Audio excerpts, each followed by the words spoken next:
Si Mr. Rod Cornejo will share a point. Wala po sa second book ko naman, ito, more focused on healing and attaining your inner peace.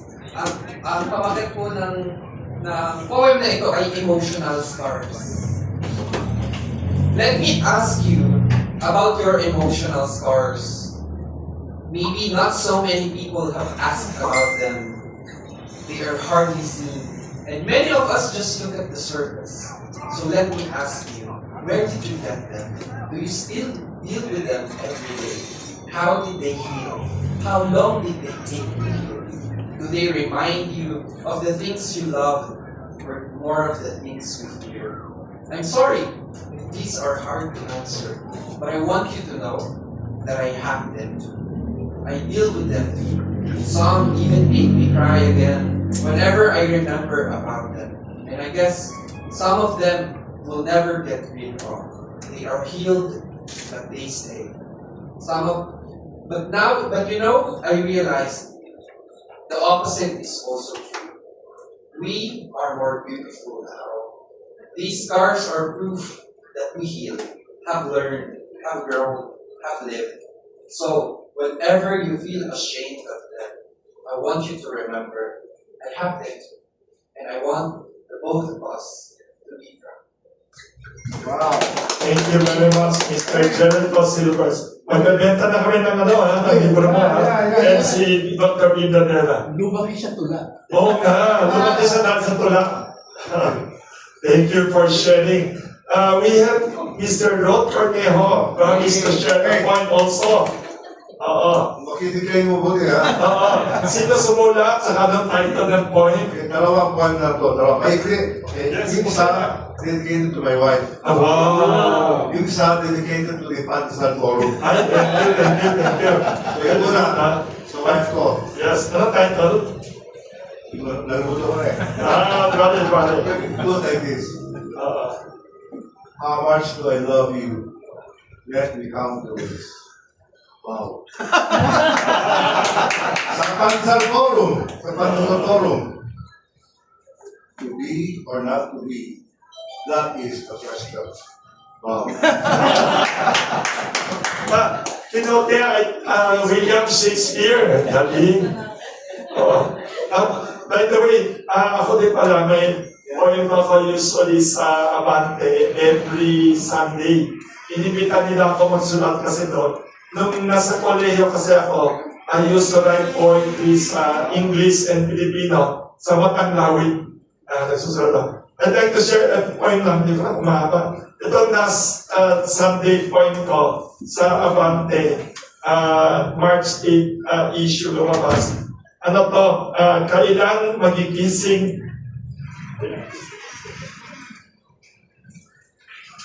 magigising ang sangkatauhan sa bangungot ng digmaan?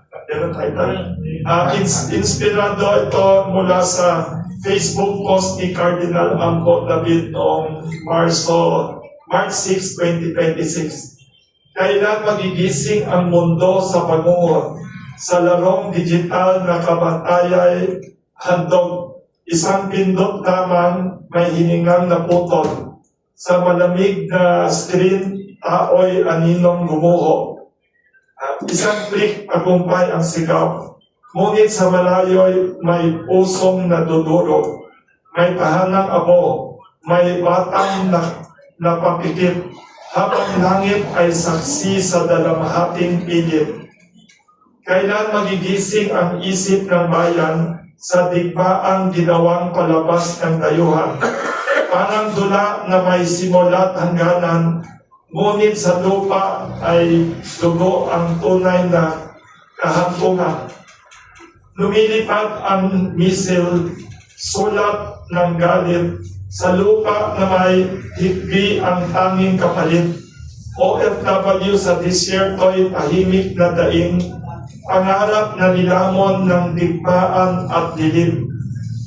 Ngunit may bulong ang hangin sa gabi, may batang na naginip sa piling ng bighati, sundalong may pakpak ng puting kalapati, binhi ng palay ang inihasik sa lupang sawi.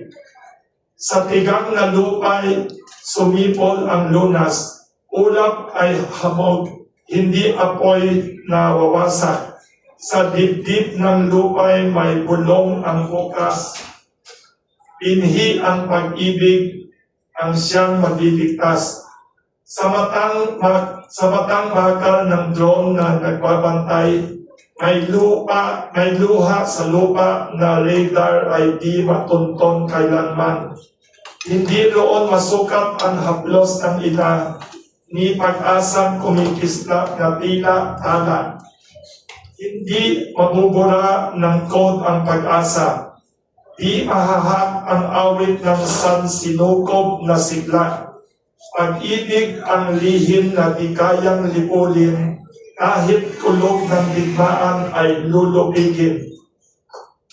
Kailan magigising ang sangkatauhan, bulong ng silangan sa wakas ng digmaan, kapag ang sundado'y naging tanod ng buhay at ang misil ay naging punla sa kaparangan.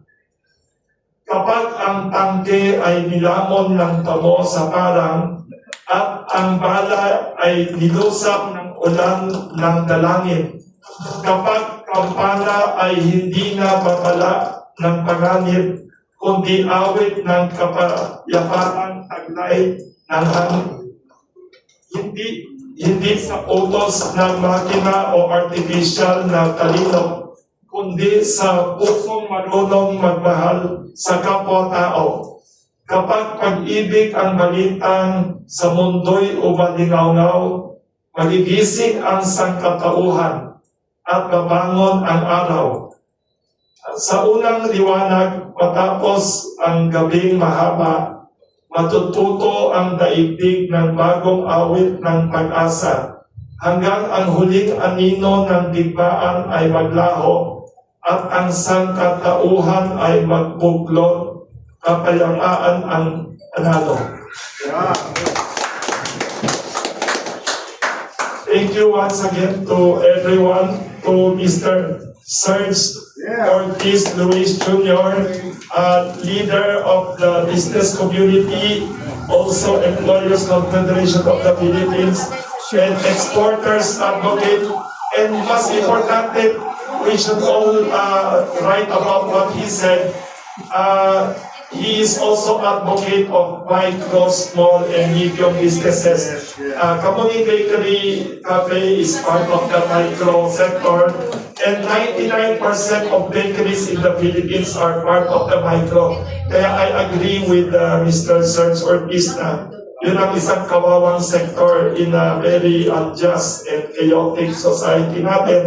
And thank you to Professor Dr. Binadera, na very resilient siya kahit na nakaproblema siya sa heart problem 2 weeks ago, very resilient siya. Back siya with energy and hope, sharing hope to everyone. And also si Mr. Jericho Silver is very talented and inspiring young person. So, in addition